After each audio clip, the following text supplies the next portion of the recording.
Hi guys, it's Rory here.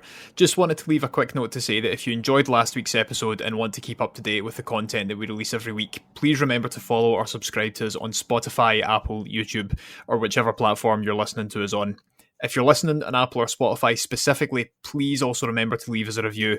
It means a lot to us and does wonders for pushing our podcast in front of new listeners every week. Once you've done that, leave a comment on Spotify or come and join us on X, BlueSky or Instagram and let us know that you've left a review. It means a whole lot to us and we'll make sure that we get in touch with you to say thank you. Thank you once again for listening. Enjoy the show. Hello and welcome back to the Football Heritage Podcast. I'm your host, Rory Rice, and today I've got the pleasure of being joined by André, who's the Director of Football of Uniao da Bola Football Club on Madeira. André, thank you very much for joining us this morning. How are you? Thank you, Rory, for your kind invitation. I'm doing great, actually. How about you? I'm doing not so bad. It's we're recording this on Monday the 27th of October, obviously a day after Celtic went 8 points behind Hearts in the league title race in Scotland, so in terms of footballing, it could be a lot better. I understand. But otherwise, doing not too bad. How are things with Uniao da Bola doing this league season so far? Well, our season started yesterday. We went on a typical match against the Nacional B squad. Nacional is playing on the first national division. Their second squad is in our division, in Division 5 National League. But we compete on a regional level. It's the main league of Madeira. But unfortunately, as I was saying, typical from Nacional, it was a lot of fog, so the match was postponed. Typical. Frustrating. What can you do? And that is what we're going to be speaking about today. As I said, André is the Director of Football of Uniao da Bola, who are the Phoenix club to União da Madeira, or CF Uniao, formerly one of Madeira's and one of Portuguese football's powerhouse football clubs, but who sadly fell out of existence in 2021. Now, União da Bola were established in 2022 as the Phoenix Club, and we're going to be diving into everything about the history of União da Madeira, the founding of União da Bola, and a little bit about the culture of football on Madeira more generally. Now, Madeira was actually the very first place that I went abroad in my life, and so I've always had a fascination and an interest with what goes on there, especially as my love for football has developed. And finding out that football in Portugal kind of developed from Madeira and was really championed by clubs from Madeira was something that was really fascinating to me. And it's because of this, when André first spoke to me and first messaged, I was really keen to get this episode underway because football in Madeira is incredibly fascinating. It's a fascinating little island, and the context of football within Madeira, within the wider context of Portuguese football, is absolutely brilliant. It's a great way to jump into everything football on this small island, so I'm really looking forward to this one. But just before we kick things off properly, André, why don't you tell our listeners a little bit about yourself? Rory, great to hear that Madeira was your first abroad destination.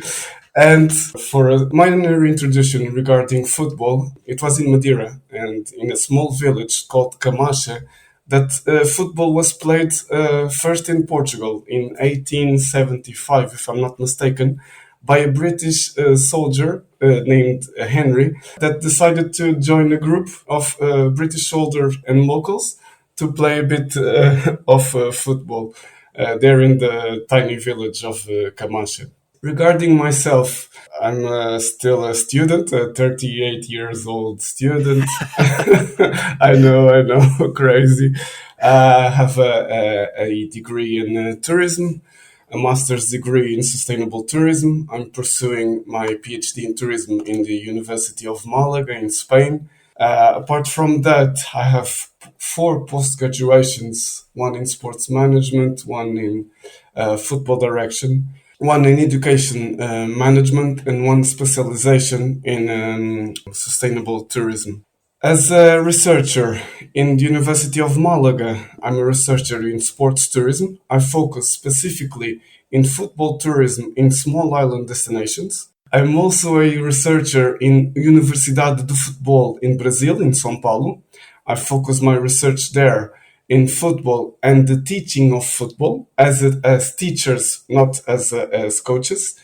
And also, I've joined recently, actually this month, in Football Tourism Institute as a researcher in football tourism. This institute is being placed in the United States of America. So it's quite challenging to do my research in Portuguese, in Spanish, in English. So it's quite interesting. As football related teams, I joined Uniao as a football player at the early age of 3 years old. Wow. My father was the director at that time at Uniao. He was a referee in the 70s and 80s in the main league, Portuguese league. The first three referees that reached the national levels were my father and two other colleagues. And the passion of football, of course, was transmitted by him, and the passion regarding União also by him. I retired football at the early age, 12 years old. I thought you were gonna say like 28 or something. No. I always make fun of this because it was on my mother's fault, because I was already this tall on my early ages. Was already 1 meter and 85 centimeters. A good striker, a lot of power in the right foot, but terrible with the connection with the players, and I got kicked so hard every time. So my mother said, like, listen, I'll take you out of football. And of course, she chose such a pleasant and non-contact sports as handball. So, yeah, I became a handball player until the age of 28. I've played in national leagues, first and second league, mostly second league on a semi-professional level. And throughout the years, I never gave up on studying football, on, of course, watching every match of União while in Madeira, because I've studied in Oporto and Coimbra. When União was playing in mainland, I always went there to watch. And if it wasn't hard enough, I've watched União playing futsal, basketball, volleyball, water polo, whatever União played. My weekend was always like that. So my first experience as a youth director was actually in Boa Vista in 2010, 2011. The club has been relegated to Division 3 due to legal issues. And from then, I've returned to Madeira in 2013. Was invited to join a local club to bring the brand of AC Milan, the Scuola Calcio AC Milan, for the youth players. So I've been there 2 years. Then got invited for the massive challenge when União was in the second league. I was invited to be there as a youth director. But Rory, União had no youth, zero. They said, listen, we need every single team from the age of 5 up to the under 19. I've went to every neighborhood, basically every pitch there was. I went there to invite players to come along to União. And in that division, we made the under 19 and the 17 and under 15 squads rose up from Division 2 in Madeira to Division 1. From there, União went to the first division. I didn't follow the squad. I went to another club on the island to first division regional level. We went up, got invited to Porto Santo, to the island next door, where we created an anonymous sports society and started playing there on main division. We brought several players from Egypt, from Nigeria, from mainland to get a competitive team there. From there, União started falling down and down and down until, I know we'll talk a bit later, until União da Bola was created in 2022, and I was invited to be the football director and sports director of the club. So basically, this is my small introduction of what I do regarding football and academic wise. Fantastic. It's an incredible experience. it sounds like Uniao is in your blood, quite literally. And it's been a family thing passed down through generations. It's really carrying on a legacy from your father and from your family that they've passed that support on to you. But I think what's obvious is how much you care about and are passionate about, football tourism. In terms of my field of study, so my master's is in heritage, and part of my thesis was on how Scotland can kind of tap into its heritage tourism within football. So there's quite a lot of crossover there, and I think your experience speaks for itself. We'll put links in our show notes to your further research as well, Andre, in terms of sports tourism, because it's a really fascinating field, and heritage plays a fairly central role in it when we talk about tourism and the different heritage offices of clubs. But that, we can go down quite a big rabbit hole with that, so we'll save that for another podcast episode. But in terms of Uniao, I suppose for me an important starting point is to talk about Madeira as a whole and football culture of Madeira. As you say, the first football match was played in Portugal on Madeira in 1875. For our listeners who aren't aware, Madeira is an island off the coast of Africa, but closer to the Canaries Islands, which is part of Portugal, but has always saw itself as the standalone Madeira. I think that would be fair to say. The identity of Madeiran people is very much that they are separate from Portugal, and that they're a bit different. Football clubs in Portugal hate going to Madeira because it's a long way away. The travel can be a bit arduous, but also it's a difficult place to go because of these reasons. The football culture and the wider culture of Madeira is different to Portugal, and how that manifests itself in football. Indeed, Rory. For everyone to understand, every team that comes to Madeira travels by plane at least an hour and a half. And if it's a bit windy, it's not that enjoyable flight for them. And as a second point, currently in first division, a club comes to the island, there's the risk of the game being postponed due to the fog, especially in Nacional field, which is traditional already a difficult pitch to play due to the height, not an extensive height, but it's different than what the teams are used to play. It's a cozy environment. It's a team that typically plays under a good defensive level, which is hard to get their victory. And on the other hand, currently in second division, the club with most fan base, Marítimo, unfortunately in Division 2 currently, it's also a hard stadium to play against with, because Marítimo, although it's in the second division, for you to have an idea, Rory, it's on the top 7 or 8 medium assistants on every match. Listen, it's hard to play in Madeira for both these reasons. Of course, for mainland clubs to come to the island, it's never pleasant. It's the hard game itself, it's the logistic, it's the costs and everything attached to the mentality of Madeiran. It helps them not to enjoy that much coming to the island.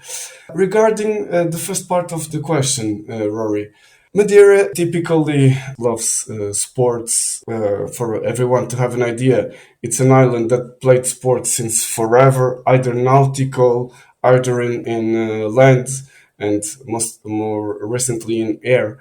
And as most of the people on the island, if we're talking about mid-1910, 1915, people were basically farmers, fishermen, and for the occupancy, of course, throughout the leisure times, sports were involved in basically every activity to relax a bit from the hard work. Regarding the introduction of the clubs on the island, Marítimo and Nacional were created in 1910, 1911 regarding Nacional, because the records are a bit risky. Uniao, from a separation from União Marítimo Football Club, created Union Football Club, because actually the first name was an English name. And it was a minor discussion regarding a goal and a part of the field and blah, blah, blah. So they've created a separate club. Since then, Uniao was part of the foundation of the local regional association, or football association, and started implementing some strategies to develop an organized competition on the island. And since then, Marítimo, União Nacional, and a lot of other clubs have joined the association. We're talking about early 20s, 30s from the past century. On those decades, basically, these three clubs ruled Madeira's competition, For you to have an idea, between 50s and 60s, Uniao won 7 straight local leagues. Then Marítimo joined the national. It was the first club on the island to join the national competitions, followed by Nacional, then União a bit later on. The culture regarding the clubs on the island, specifically football clubs on the island, it mostly has to do not only the location of the clubs, because most of them were created on lower and old city of Funchal, but due to status and politics. Marítimo is mostly a people club. Nacional is a bit of a high society club. I'm generating, of course, you have every type of followers, and thank God for that. The clubs have to welcome everybody and not split them. And União was a bit a mixture, or mostly a neutral club regarding fan base. That's why everywhere you go, you always have someone that belongs to União or has a family member that is from União, which is quite funny. Although we're currently, as I told you, in Division 5, every week there's a message: how are the kids going? How will be this season? It's this year, it's this year, it's this year, And the pressure is always high regarding Uniao and its results, of course. Yeah, it's a real family club, a club entrenched in the community. But I mean, when you're talking about the likes of Uniao, Marítimo, and Nacional, we're talking about some of the oldest clubs that were ever formed in Portugal here, and I think it's important to mention that.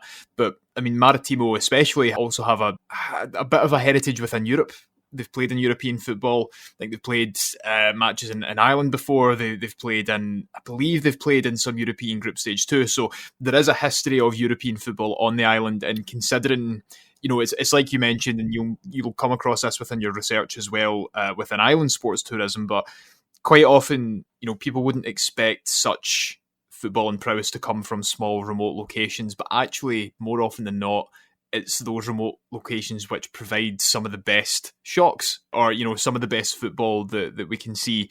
And as such has been the case with Madeira, especially with its history of resistance, its history of standing out from Portugal, and actually providing some differences to what we would consider football in Portugal to be. So I think it's important to mention that these are some of the most important clubs within the history of Portuguese football for their early founding, but also for the history and the heritage that they would go on to create throughout the 20th century. As such was the case with Uniao. I mean, there was short spells within the Primeira Liga, I think maybe 6 or 7 seasons or so here and there, but for the most part, with the exception of Marítimo and to an extent Nacional as well, clubs in Madeira have mostly been confined to the second tier. Yeah, you can actually say that, Rory, because unfortunately, União only played in 93, 94, if I'm not mistaken, in Division 1, in main league, and in 2014 and 2015, if I'm not mistaken, which was relegated to Division 2 and then to Division 3. Regarding Marítimo, they started around this 1976 or 1977, if I'm not mistaken, in first divisions, stayed there for a couple of years. Still, it's the main reference of a football club on the island. Later on, joined by Nacional and União, of course. Regarding European competitions, Marítimo joined, if I'm not mistaken, around 1993 or 1994 for the UEFA competition. I was a youngster back then, 6 or 7 years old, but I remember going to Barreiros, local stadium, to watch the game because, listen, it was the first time that we had an European competition on the island. And the atmosphere, Rory, it was absolutely incredible. Of course, as a União fan, I was neutral at the match, although I was a kid and I still remember. I'm happy that the clubs from the island win always, but I couldn't celebrate. I have to be honest on that. So I went regarding the typical competition from Madeira. We have 2 local divisions, Division 1 and Division 2 from Madeira, and currently 4 national divisions in Portugal. We have clubs spread in all of the Division 1, Division 2, and Campeonato de Portugal, because typically the clubs are quite different from mainland, because clubs in Portugal mainland have a healthy situation regarding financial support, because They're located in industrial areas. Madeira is an island that depends mostly on tourism, of course, and as I mentioned previously, regarding going to first division, it was only on the 70s or 80s because industrial revolution in Madeira grew up a lot and had more financial possibilities to invest in clubs and to invest in good squads to rise and compete in the main leagues. Apart from that, to bring players, as you can imagine, to bring players to an island, they're a bit more pricey than getting them to main Portugal mainland, and that's actually a result of the conditions that we have here, always depending on the air connection. That makes players to, of course, they enjoy the challenge, they love our relaxed way of life. As you said previously, we're more closer to Africa than we are to the European continent, so we have that bit of a relaxed feeling, and our way of life is way more relaxed. Everything we have time to do, basically everything. Madeira, we have 250,000 inhabitants. Funchal, 150,000 inhabitants. So the way of life, everything is close. We don't have to ride a lot to get to work, to get to the stadium, to do what sort of activities, but we're surrounded by sea. That makes a bit difficult to have different experiences, and it demands us to leave the island always by airplane. Yes, that's good context, and it's good for our listeners to know exactly what it's like running and being part of a football club and being a football supporter as well in Madeira. I mean, to attend an away game, the money involved must be astronomical if you're playing a club on the mainland, for instance. Let me tell you something, Rory. We spend a lot to travel, especially on main games, or if the club is fighting for going up. The last 5, 6 games you book and go, but our reality is that we don't have 99 flights. We don't have 19. We don't have 50 euros flights. We always spend around 200 to flight. Now to fly. Of course, we now have a different policy. To fly, we pay the full tax, the full ticket, and get refunded up to 86 euros of cost, but still, you have to fly, you have to rent a car or use the public transports to get to the village or city where the club plays. Of course, you eat there, you drink a lot there, and then get back. And that's always a cost. But listen, whenever you're a fan, you organize, and there's always a group of fans that come along whenever the club is playing away matches. Even the students that are based in mainland, in Coimbra, in Lisbon, and Oporto, that's where typically we have more students from Madeira. And then they organize and see the away games. So our logistic and for the follow of a full season, it's quite costly. Yes, I can imagine it's an insane amount of money to spend. I mean, you're probably talking about, that's what someone in Scotland would pay to attend a European away game for their club, for example, if it's Celtic or Rangers. But you guys are doing that every second week. It's incredible. Exactly. An incredible level of dedication as well.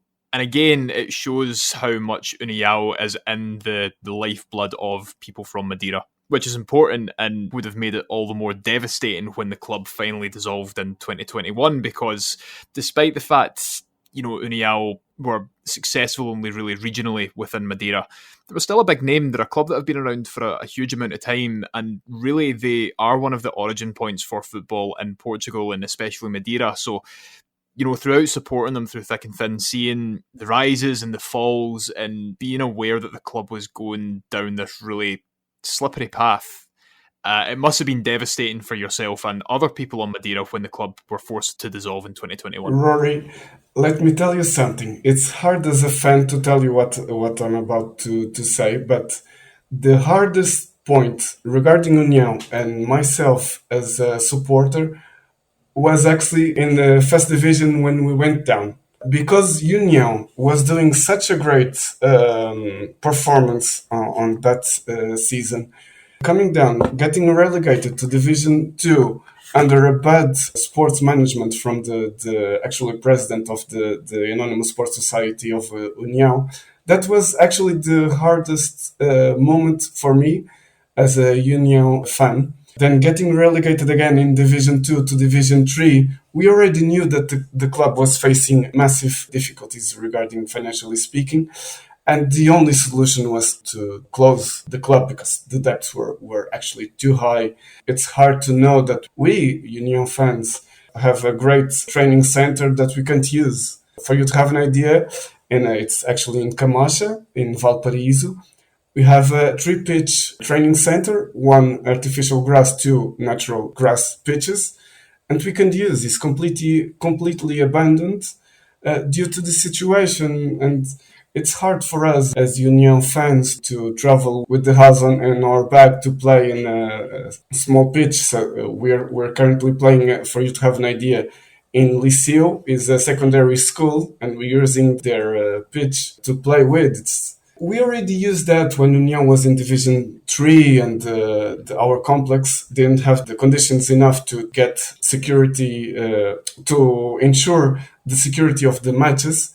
But still, we don't feel like it's our house. Thank God it's there, but it's not our house, you know?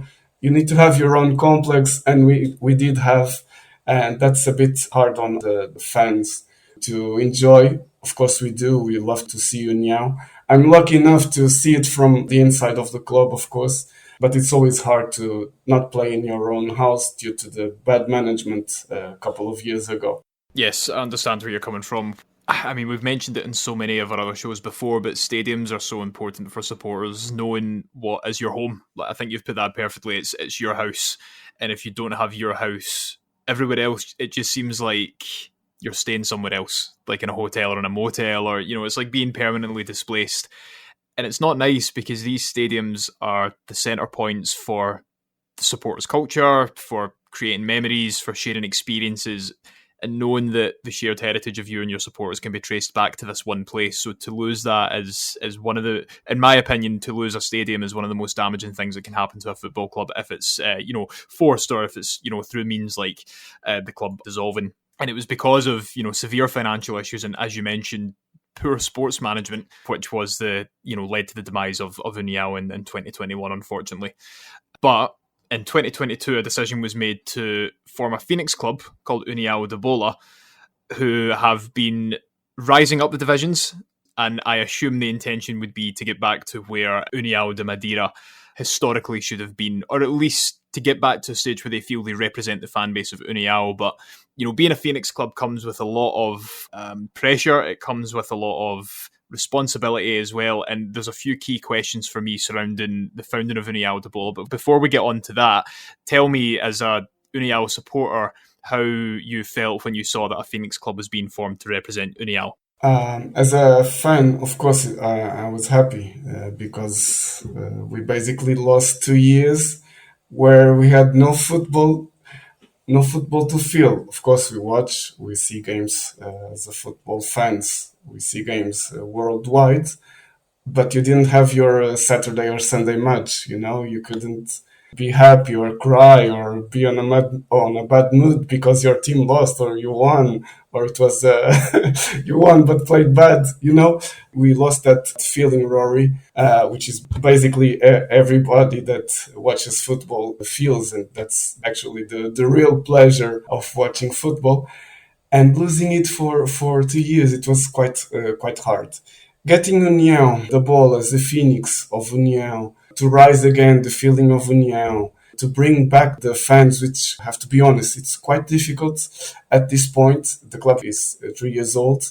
But within the responsibility, you still bring a bad feeling of the poor management that was held previously. So you still carry the legacy of União, but you also carry the bad legacy. Although the people aren't the same, not even the board, not even myself, not even the fans do, but not even the players. They have no real connection, neither responsibility within what happened to the club. But the feeling itself, to know that União would play again, listen, best feeling in the world, Rory, because we would have reasons to wait all week long to see União again. It took us 3 years to get the promotion. The first year was basically just to have the team play around, on the local pitches, so everybody could know that União is back slowly, but on a sustainable way of working and managing correctly.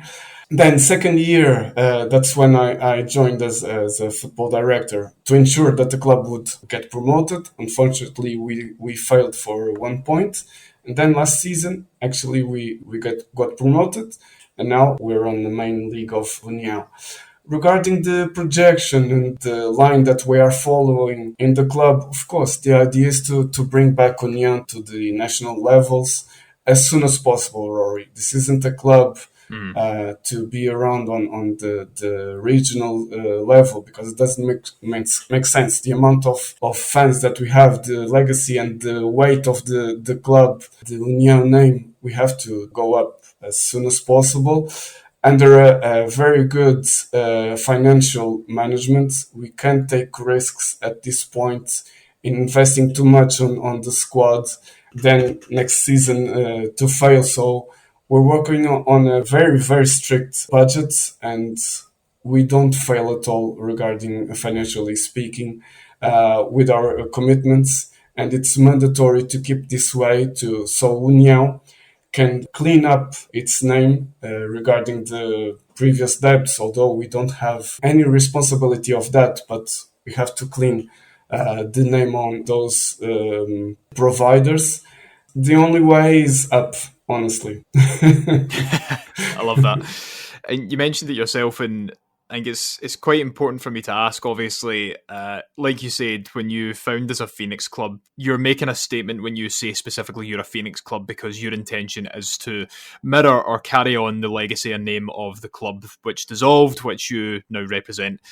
Now, just to give an example and a comparison, when we spoke on our episode about Hereford, a lot of people there said that, yes, well, the current Herefords are a Phoenix club. They didn't want to carry on the former name because there was so much negativity attached to that former name. They wanted a clean slate.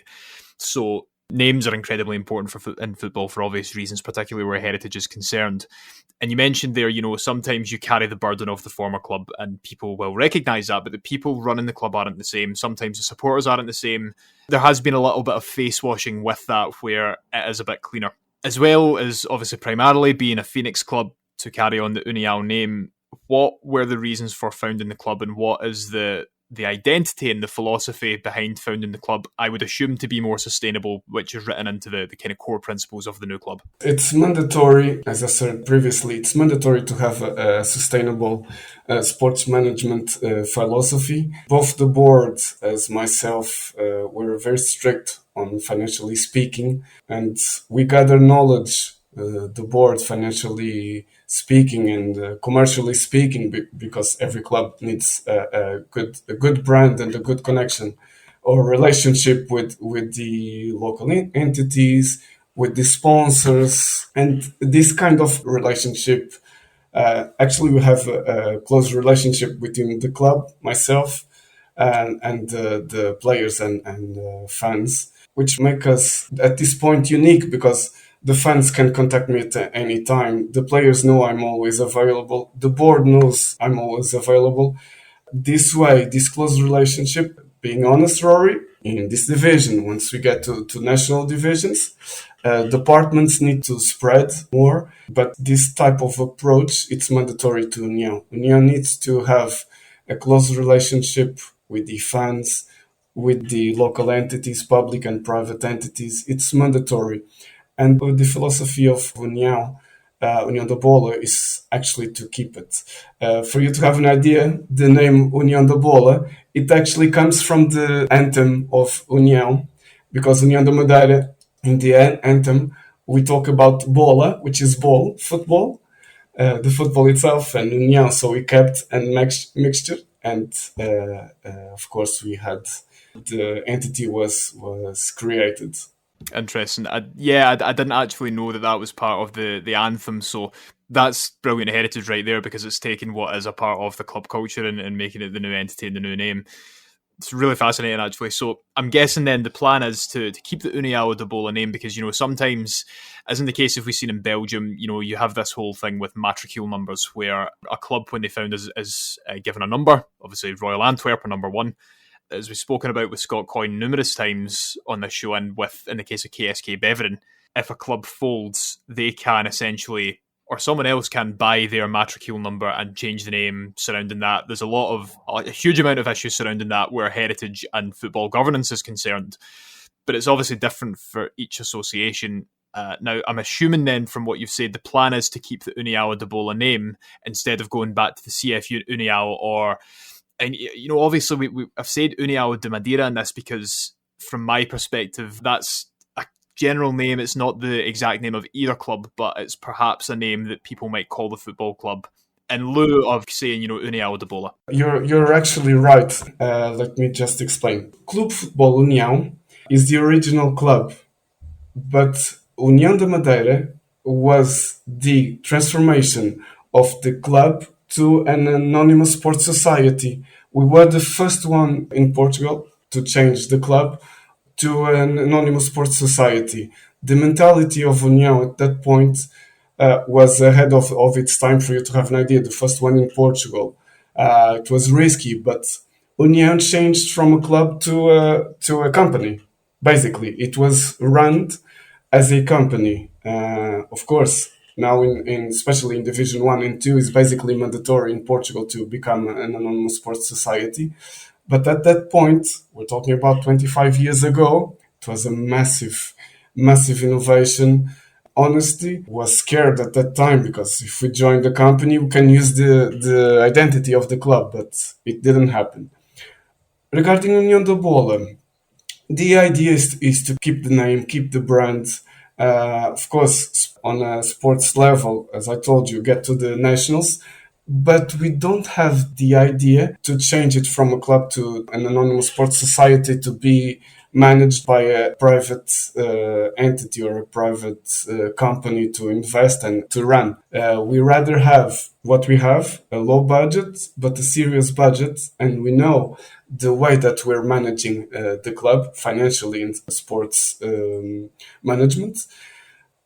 Because if you turn your club into a shared club, divisions can collide, both the club and the company or companies that invest.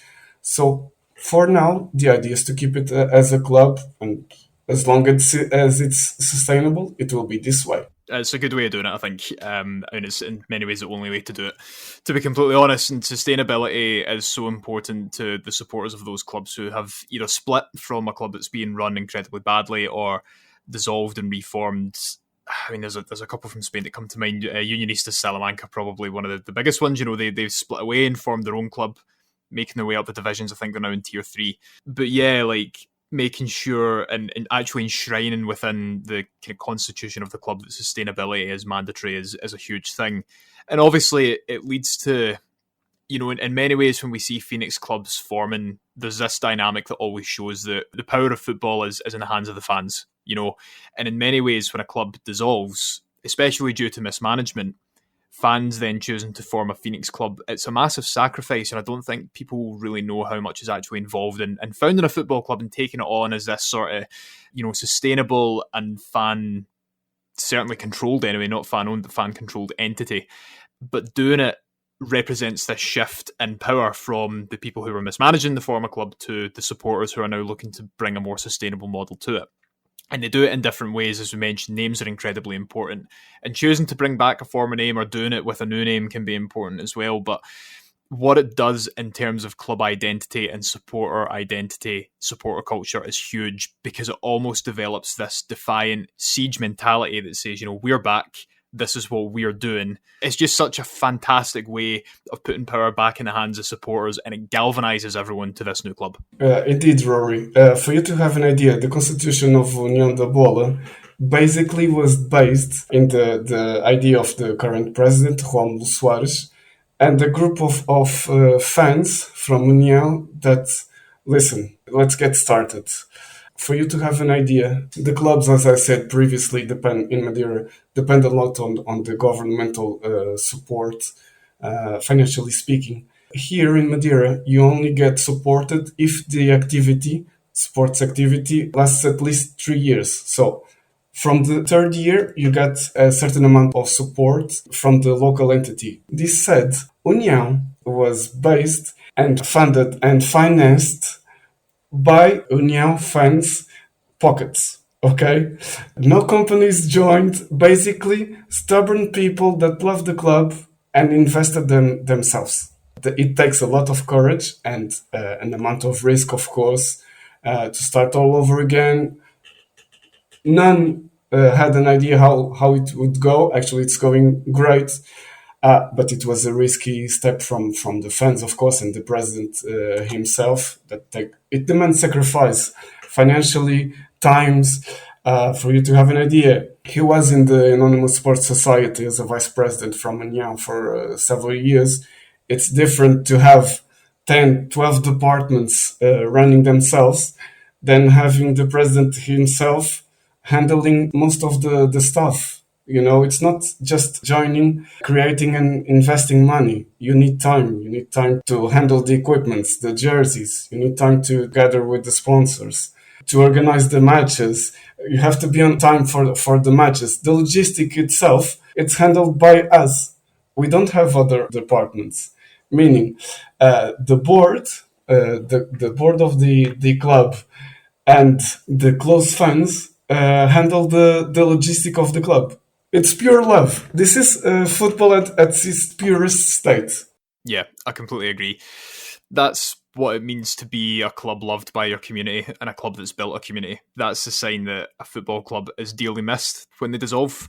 It's a sign that there's obvious demand for it, and not to talk about that into a commercial sense, but when such a vacuum is left behind by the dissolution of such a well-loved football club, this is always a case of what happens. A community rally and they put their weight and sacrifice behind creating a new football club, which I think is really beautiful.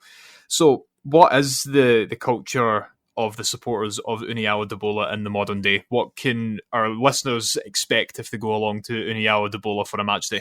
Okay, for a match day, as a typical União da Bola and União da Madeira fans, because some transited with us, came with us. Typically, the organization of the fan is to arrive early to the stadium, have a couple of drinks, the typical ponche. I'm sure you tried once on the island. Yes. Couple of beers, go to the stadium, support. We still have the Ultras 1913 that organize themselves to watch the match. Of course, in a tiny amount compared when we were in the first division, but they still go there, make a lot of noise, support Uniao. At the end of the match, hug the players, high five the players. So that's a typical match day for the fans. At the end of the match, they wait outside to talk with us, the players, to the directors. Sacred for a fan of Uniao is to wear the jersey and the scarf, and let's go there. We can have a 25 degrees or a 30 degrees day wearing the jersey, as we can go to Nacional and be 11 degrees with a lot of fog and rain and still the jersey on. Fantastic. Yeah, I'd absolutely love to go back to the island and watch a game of football. I was reasonably young when I was last there, and we stayed in Garaju, which was right down next to the coast. I mean, obviously it's a reasonably small island, but right next to the seaside. The one thing that has stuck out in my mind is to go back and actually see a football game there, because as well as the teams in the top flight, you've got such a vibrant regional league. And again, it comes back to this idea of it being a remote island. The regional leagues are often where you find the best football. I think importantly, the return of Uniao means that one of Portugal's 3 powerhouse clubs from Madeira are back. How important is it that Madeira has a strong football representation within the rest of Portugal? Honestly, it's fundamental to have representativity throughout every league in Portugal, because Madeira breathes and lives football.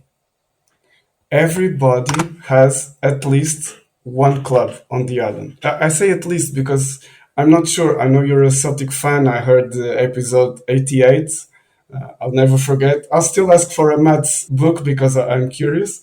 But regarding people on the island, most of the people have 2 clubs. the local club, and one of the three big names of Sporting, Benfica, and Porto. For me, it's weird, but most of the people do that. I think mostly because they know that the clubs from the island won't win the National League. And that's why I think they still feel the need to have a second club.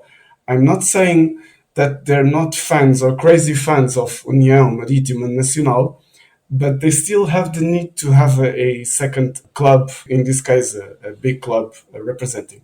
For the island itself, football, and as you said, we have beautiful football on the island. Our two leagues have 24 teams. We have from youth teams, for example, our average age is 20 years. I have players from 18 years old up to 21, but you still, in this championship where we stand, you still see former professional players playing. They come down 4 leagues to play against teams such as União. So it's vibrant to see 37, 40-year players playing against teams such as União with such a low average of years squads. And it's interesting. It's a beautiful competition. You have all kinds of stadium and pitches, of course. Big clubs have better stadium and conditions.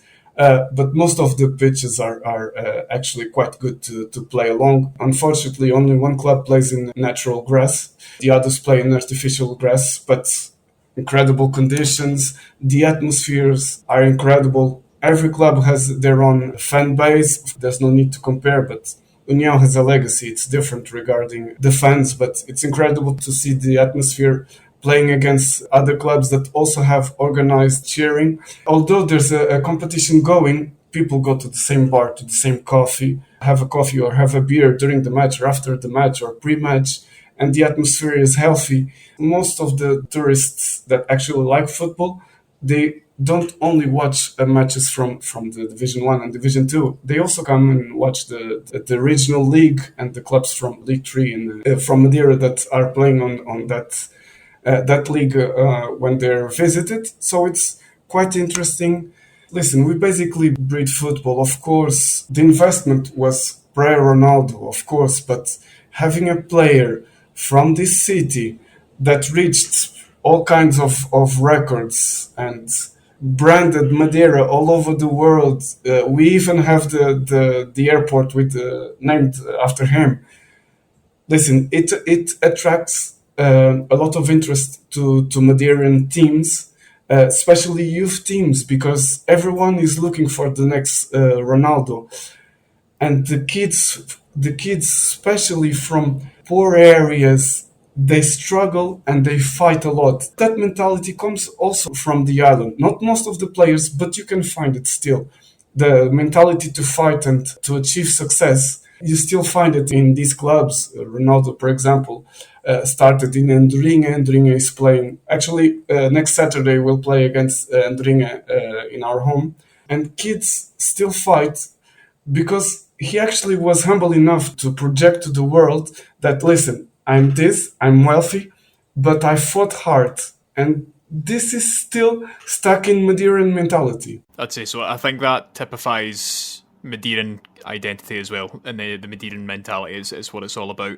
Massively important, and that's why it's important that Madeira maintains a consistent presence within Portuguese football at the highest level. And just finally, Andre, tell myself and our listeners what the plans are for Uniao da Bola this season. So, basically, the idea for União this season is to stay as high as possible, close to the first. It's not mandatory to win the championship this season, but we'll try as hard. Rory, as you can imagine, with such a young team, it's hard to manage the stress and the ambition. And when the team will face or be struggling or with a bad series of results, can be quite challenging, but the idea for the season as high as possible.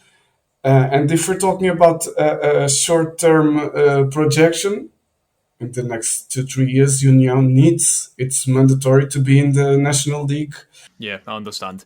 It's important that you get there, but slow and steady, sustainable. and not in a way that compromises the club, not in a way that compromises the identity of the supporters or how they feel about the football club, which I think is the most important thing. And as I said, it's something that is a kind of staple point in the constitutions of different Phoenix clubs that we've spoken about. But Andre, this has been a fantastic chat. Thank you once again very much for your time. Is there anything else that you'd like to add just before we finish up for today? Thank you, Rory. Of course, if you allow me, I would like to thank you for the kind of opportunity to participate in this podcast. It has been lovely.